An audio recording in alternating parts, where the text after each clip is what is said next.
Hi, it's me again. Saturday, August 2nd, 2025. All right, we're going back to 2019. 2019. Uh, it's March approximately. And so now I know that I got to get these stories told. Now, how do I tell these stories? That's the issue at the time, and I'm thinking of how to do it.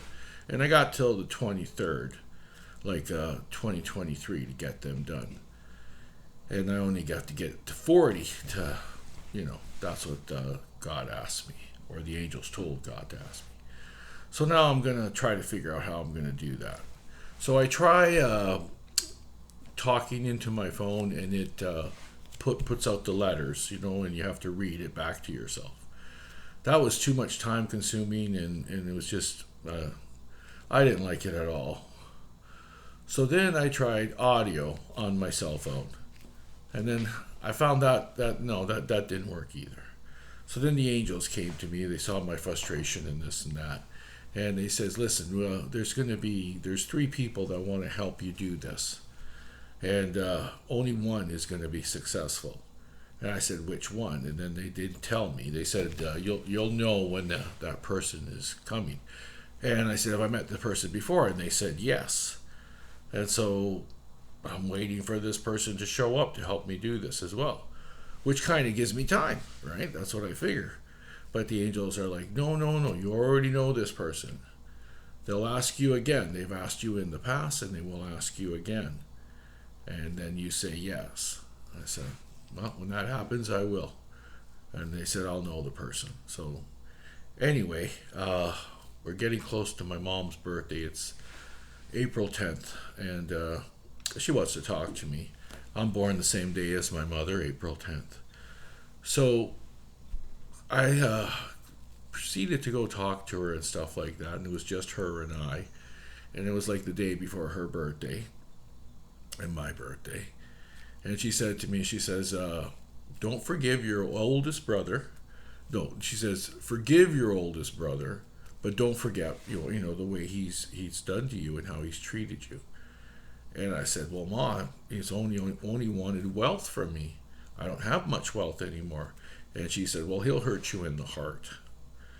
And I said, okay, I get that. And then she proceeded to go on with, when I pass, and she says, you're going to move in with your sister Angela. And if you need any help of financial or wealth reasons, you ask your second youngest sister. So those are the two things. And I said, Ma, why are you doing this? You're going to live till like you're 94. That's what I saw. And she said, no, I'm not. And I said, yes, you are. Now, my mom is the only one that can block anything that I want to see. If I put enough energy into something, I can see it.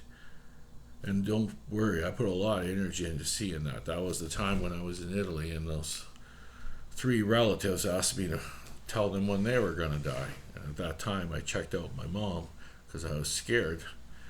And I saw her live until 94. But anyway, after the 10th, we had a good birthday and everything. Almost everybody showed up for the birthday party. And I started to see something different, which I really didn't like. You see, with me, if it doesn't want me to see something, what happens is like the weather, it'll show me all these signs of something to come. And it was dark, and I didn't like it.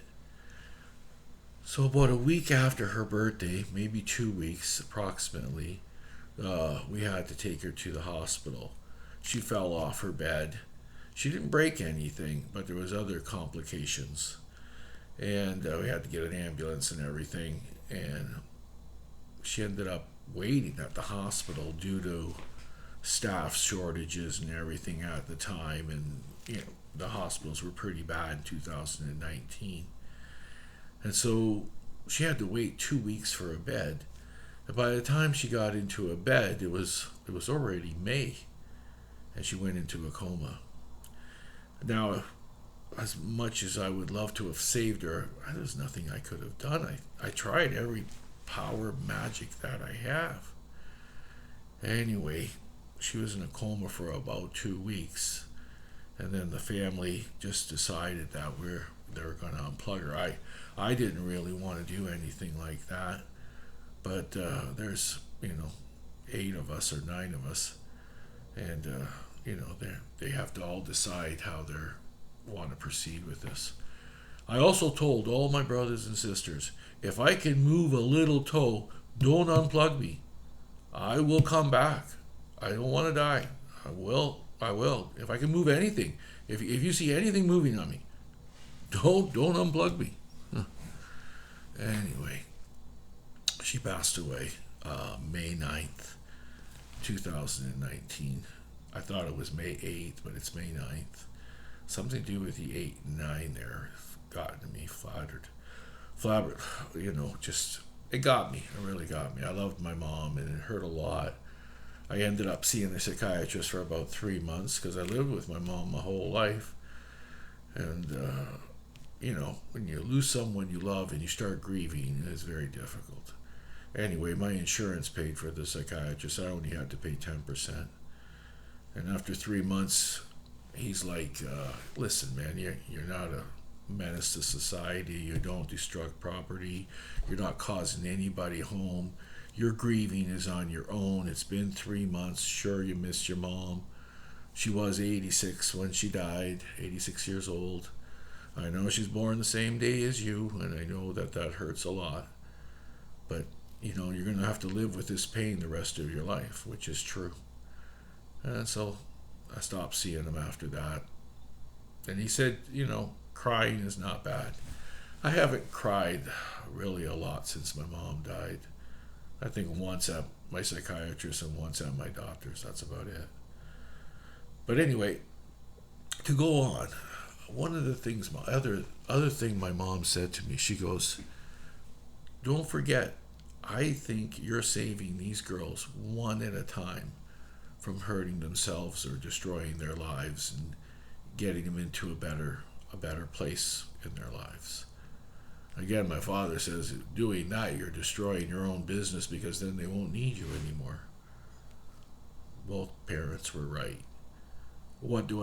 I still do the same thing I do. I try to help these young ladies to do the best that they can and do what they can in order to achieve the goals they need to achieve in their lives, to do the best things they can for themselves and for people they love around them. And I continue to do so. But the odd thing is, in 2019, just before winter, like around, I think it was, I figure maybe November, December, there was a pandemic, COVID-19, I can say that. And that closed everything, including the adult entertainment industry. Mind you, financially it was horrible for me because I can't touch or get close to anybody in order to do readings and stuff like that. Like, I need a proximity to a person to do so. But, and she said that, I'm saving them one at a time. And then because it's me, she figures, well, she's going to stop me from doing this in order to save myself, perhaps. So, right then, I saw what she did. She passes away, and she closes everything. That's my mom.